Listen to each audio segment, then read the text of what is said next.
The possession of the Tallman House. The haunting behind the bunk beds. Like, subscribe, and stay close. Because some stories don't end when you stop watching. On a cold January night in 1988, a neighbor reported seeing the Tallman family rush out of their modest home in Horicon, Wisconsin. The family, parents Alan and Deborah, along with their children, stood outside in the driveway under the dim streetlight, shivering and pale as though they had just escaped something they couldn't explain. They refused to go back inside. They waited in silence, not speaking to each other, just staring back at the house as if something inside was watching them. The police report from that night mentioned no crime, no intruder, and no signs of forced entry. Just a family who said simply and firmly, "We cannot stay there anymore." To understand how they reached that moment, you have to go back almost a year earlier. The Tallmans were like any other hard-working family. They had recently bought a secondhand wooden bunk bed for their children. It seemed like a practical choice. Sturdy, well-made, inexpensive. They placed it in one of the small bedrooms and continued living life as normal. But soon, small things began to happen. The kind you don't pay attention to at first. A door that wouldn't stay shut. A radio that changed stations by itself. Footsteps in the hallway late at night, even when everyone was asleep. The parents shrugged it off as the house settling, or fatigue from long work hours. Then the children began waking up in the middle of the night. They said they felt someone sitting on the bed when no one was there. They said they heard someone whisper their names. The parents reassured them with soft voices, telling them it was just dreams. But dreams don't leave cold drafts in closed rooms. Dreams don't move objects when no one is looking. And one night, the olden, Saint Child said she saw a figure standing at the foot of the bunk bed. A figure she couldn't describe because, she said, it had no face. The moment the child described the faceless figure, everything inside the Tallman home seemed to change. Alan and Deborah tried to stay calm, convincing themselves their daughter had simply been half asleep. But the way she spoke, steady, certain, and frightened, left a heaviness in the room no one could shake off. She said it hadn't just stood there. It leaned forward, as if it was trying to see her more clearly. Days passed quietly after that, but the silence felt tense, as though the house was holding its breath. Then, more disturbances began. The family's alarm clock started flashing numbers backwards. The radio tuned itself to static, even when unplugged. Doors that were firmly latched in the evening were found completely open in the morning. Shadows seemed to shift in the corners, only visible when someone looked away too quickly to confirm. One evening, Deborah heard footsteps walking from the kitchen to the hallway. Slow, steady, unmistakable. When she went to check, no one was there. She stood very still, listening. The house was silent again, but she couldn't shake the feeling that something was standing very close, just outside her line of sight. The children grew more uneasy. They avoided their bedroom with the bunk bed. They chose to sleep in the living room, curled up under blankets, asking for the lights to stay on. Sometimes, late at night, they whispered to each other, asking if the thing was still there. Their voices trembled. The first time an adult outside the family witnessed something, the situation changed completely. A relative had stopped by for dinner. As they sat in the living room talking, the relative suddenly froze. He stared toward the hallway, eyes fixed, unblinking. When they asked what he saw, he hesitated before speaking carefully, almost in a whisper. Someone just walked past the doorway. But no one had moved. Everyone had been sitting together. The room fell silent. From that moment on, the Tallmans understood something undeniable. Whatever was in the house was no longer hiding. After the relative's sighting, fear settled into the Tallman household like a permanent shadow. The family no longer questioned whether something was happening. The question became, why them? Alan began staying awake later at night, sitting alone in the living room with the hallway light on, listening for the familiar slow creaks of footsteps that should not have been there. He wanted to protect his family, but the danger was something he couldn't see, couldn't reason with, and couldn't fight. The disturbances started affecting their daily lives. The children grew withdrawn, quiet, jumpy at small sounds.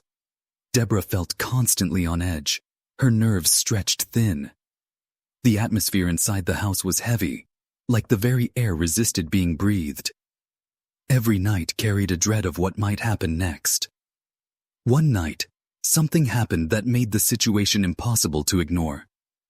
Alan came home late from his night shift. As he entered the house, he heard a voice call his name, clear, loud, and coming from the direction of the children's room. He rushed toward the sound, expecting to find one of the kids awake. But the room was empty. Both children were asleep in the living room, blankets pulled up to their chins. Alan stood in the bedroom doorway, staring at the bunk bed. That's when the voice spoke again, but this time behind him, close enough that he felt the air shift near his ear. He spun around, but no one was there. He didn't tell Deborah right away. He didn't want to frighten her more than she already was. But he didn't have to, because the house continued to escalate on its own. Lights flickered aggressively. Objects fell from shelves without being touched. A heavy, oppressive presence filled certain rooms, especially at night. Then came the night when their son woke screaming, insisting someone was standing beside the bunk bed again. Not just watching, but reaching. The Tallmans finally knew this wasn't going to fade on its own. Something in that house wanted to be noticed. After their son's terrified screams that night, the Tallmans stopped pretending they could handle this alone. The house no longer felt like their home. It felt like a place they were being allowed to stay, temporarily. Alan and Deborah considered moving, but they were already financially strained. Leaving everything behind wasn't something they could simply do overnight. So they turned to people they trusted. They invited close friends and relatives to stay over, hoping someone else would witness the disturbances and help them understand what was happening. The hope was that another person might see something they were missing. Something rational, logical, explainable. But instead, what they got was confirmation. One evening, a family friend stayed for dinner. As the hours passed and night settled in, the atmosphere in the house seemed to shift. The friend, trying to remain polite, commented that the home felt strangely cold. Even though the heat was on, they laughed it off, until the sound came. A slow, distinct dragging noise echoed from down the hallway. Everyone froze. The sound wasn't loud, but it was unmistakable. The sound of something moving across the floor. The friend stood, uneasy, and walked to the hallway entrance. What he saw made him stop mid-step. A shadow crossed from one room to another, not cast by any person, and not caused by any light. It moved on its own, in a smooth, silent motion, as though it had a shape but no source. The friend left the house immediately. That same week, the family's pastor agreed to visit. When he walked through the rooms, he said the air felt unusually heavy, like the atmosphere was pressing down.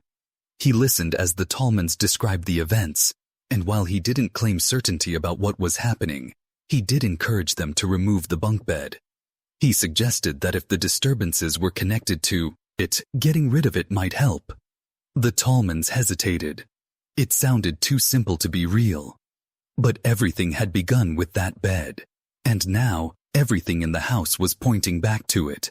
The Tallmans reached a point where fear felt like part of their daily routine. The house no longer felt livable, no matter how many lights they left on, or how many prayers they whispered before sleep.